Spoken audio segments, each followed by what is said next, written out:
Darts are the secret ingredient that will turn a potato sack into a fitted dress. The secret behind a well-fitted dress is the right size of the darts. And the secret to the correct size of the darts is using your measurements to design the pattern and thus the darts. And if you're new here, hi and welcome. My name is Lisa Bennett. I am co-founder of Studio Arkdefo, designer and educator. My biggest passion and mission in life is helping women to feel great in well-fitted clothing. Whether you love it more tailored or casual, I teach you to understand clothes making inside out and set you free from limiting ready patterns. Tick the box for the pretentious opening. Moving on. Darts. Very simply put, it's the excess fabric pinched away to allow a tighter fit. That's basically it. But not every garment needs darts and not every body needs darts. How is that? Very simple. Darts help the fabric to hug the curve. Where do we usually see darts in the garments?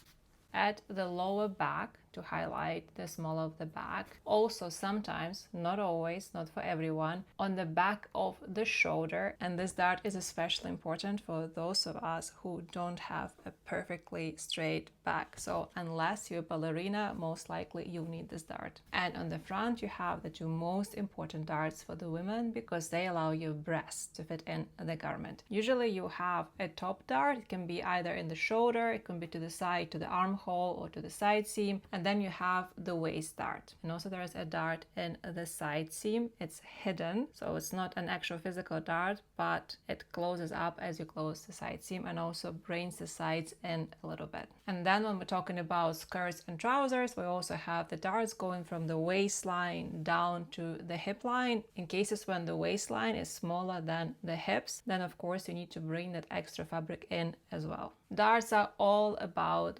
bringing the garment in, highlighting the curves and making the snugger fit. And darts are usually used in woven non-stretchy fabrics because it's the only way to reduce the amount of fabric in certain areas, to bring the garment in. That's why the shirt usually would have darts and the t-shirt won't. Maybe only those on the side seams, but that's it. T-shirts are made with stretchy jersey fabric, and for the snugger fit you need to work with the stretch factor. You can check what it is in this video here. And if you're going for a really oversized fit, most likely you won't need darts at all because it kind of cancels the purpose. If your intention is to have a looser fit, you want the garment to be further away from the body. You don't want to bring it in with the darts. However, you could opt for semi-tailored and semi-relaxed fit, and in this case you can use darts to bring the garment in certain places and let it loose in the other places. This is a creative process and there are no strict rules. You can decide how exactly you want your garment to fit around you.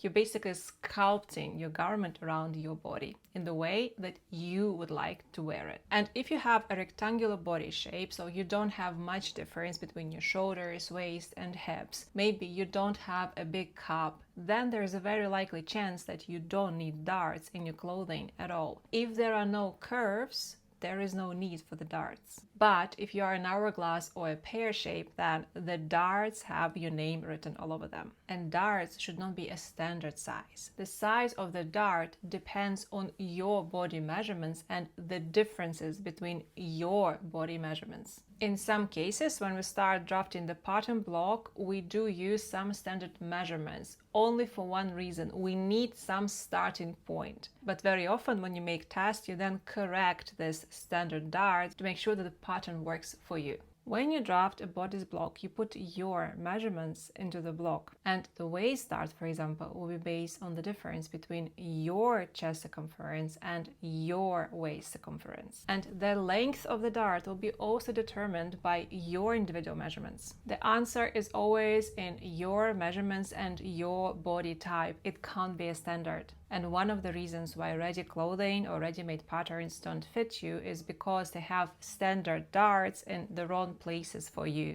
If you have a dress that is almost perfect but a little bit loose, you can bring it in with the darts. If you have a dress that is almost perfect but a little bit tight, you can open up the darts and reduce them in size a little bit. And dart positioning is not always here or there situation. One of the coolest things about pattern drafting is dart manipulation. You can move darts for all sorts of reasons, maybe for design purposes, you just prefer a different look, or you can move them for practical reasons. For example, my shoulder dart would be too big. Too much fabric might create a bulk and I don't want it. So I would usually move it either to the armhole or to the side seam. And of course, let's not forget about the most beautiful princess line darts. These are also darts, they're just hidden in the shape of the seams. And you can opt for the princess line simply for the visual preference. They do look quite elegant. Or for the purposes of avoiding bulk when working with heavier fabrics. Another great example of a functional dart is that little triangular on the back of your jeans, the yoke. With the yoke, you can avoid a very bulky dart with heavy denim fabrics. And sometimes darts are not stitched, but folded.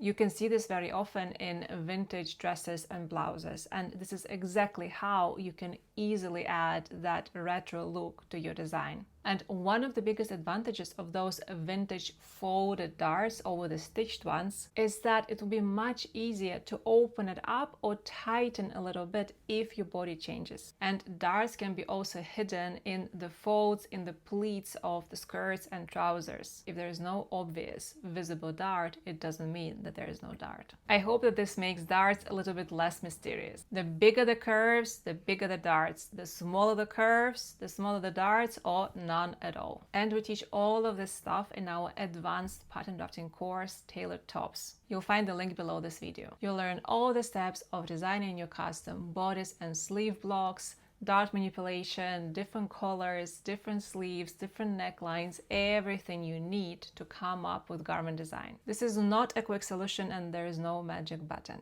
Systematic learning takes a lot of time and practice. But if you commit to the course, in a matter of months, you'll be designing and making your own garments. After you finish the course, you will know how to design and make any top garment. From a t-shirt to a shirt, to a blouse, to a coat, to a waistcoat, just name it. And remember to use the special YouTube discount. Thank you for watching. Remember to like this video and subscribe to this channel. New videos coming out every Friday.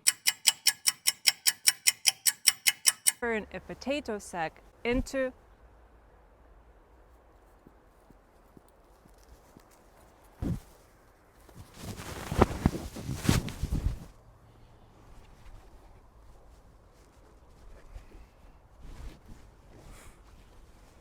They have to both be the same colour.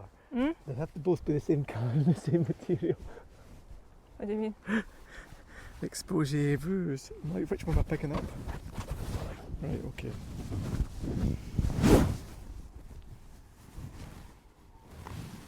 Okay, there we go.